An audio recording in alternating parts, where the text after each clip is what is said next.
Muita gente se pergunta se o ser humano tem livre-arbítrio. Mas eu quero tentar mostrar para você nesse vídeo que a pergunta não é se o ser humano tem livre-arbítrio, mas como o ser humano tem livre-arbítrio.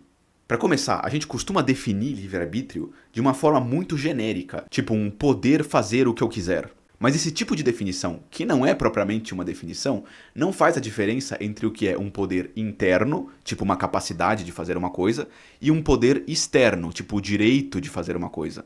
E esse tipo de erro ou confusão conceitual acaba acarretando vários problemas de raciocínio. Por exemplo, dá uma olhadinha nesse trecho de um debate. Aqui sobre o livre-arbítrio. Você falar, então, Deus permitiu o mal por causa do livre-arbítrio. Se nós fôssemos pegar essa questão, quer dizer que o seu Deus ele só permitiria e respeitaria o livre-arbítrio da pessoa má. E a criança, ou o idoso, ou a pessoa, seja quem for, independente da idade. Aquela pessoa não queria ser abusada, violentada, não queria ser assassinada, roubada, de forma alguma. Mas por que então Deus ele respeitaria não o dela, mas sim o dele? Você vê que o argumento todo depende de uma confusão conceitual. Ele não está fazendo a diferença justamente entre o que é um poder externo e o que é um poder interno. O poder do agressor em agredir é um tipo de determinação interna. E o poder da vítima de não ser agredida é um direito, é um poder externo. Isso faz com que todo o argumento dele seja falacioso. Veja bem, dizer que um argumento é falacioso não é a mesma coisa que dizer que a conclusão é falsa. Significa simplesmente que a conclusão não deriva das premissas. E o porquê nesse caso é que ele está usando duas definições distintas para livre-arbítrio. Ok, então vamos tentar definir precisamente o que é livre-arbítrio. Então, livre-arbítrio é um termo composto de livre e arbítrio. E para a gente entender o que é o conjunto, a gente provavelmente deveria começar tentando investigar o que são as partes. Livre vem do termo latino liber, cujo equivalente grego é eleftheros. Na antiguidade, esses termos descreviam uma categoria política. Uma polis eleftheri, uma polis que tem liberdade, é aquela que tem autodeterminação, principalmente quando se trata de assuntos bélicos, ou seja, para a declaração de guerra. Uma cidade que não tem liberdade, ela basicamente precisa pedir permissão para poder fazer ou agir politicamente. Agora a gente pode tentar aplicar esse princípio, um princípio de uma ação que decorre da própria coisa, a outros exemplos que não cidades. Por exemplo, a gente percebe que uma pedra, ela não tem muito uma agência própria. Ela não tem nada na pedra de ação que decorre da própria pedra, vamos dizer assim. Mas uma planta já tem, e um animal também, e o ser humano principalmente. Mas isso se aplica diferentemente em cada caso. Por exemplo, a gente tenderia a não dizer que uma planta é livre, mas a gente poderia falar de pássaros, que são livres. Por quê? Porque o pássaro pode ser preso numa gaiola, e quando ele é preso numa gaiola, ele não está mais livre, ele não consegue mais voar, ele não consegue mais fazer aquilo que decorre da sua própria agência enquanto pássaro.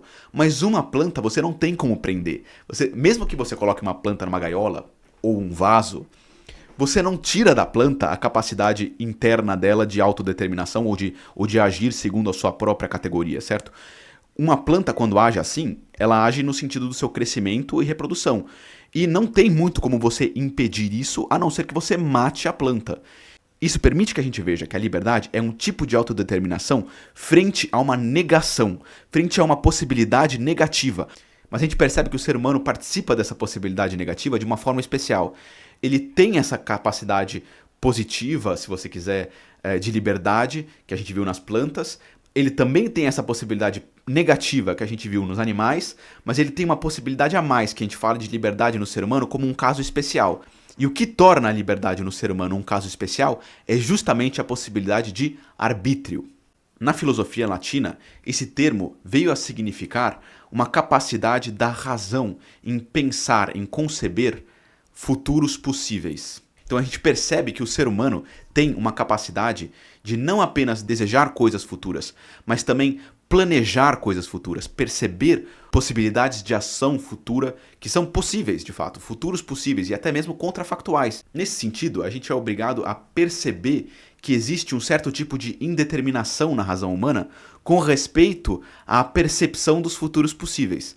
E aqui eu quero deixar isso bem claro. Existe sempre alguma continuidade entre o agente da percepção e o objeto percebido. Nesse caso, se o objeto da percepção são futuros possíveis, é porque existe algo de possível, de possibilidade, de indeterminação com respeito à percepção que se dá na razão.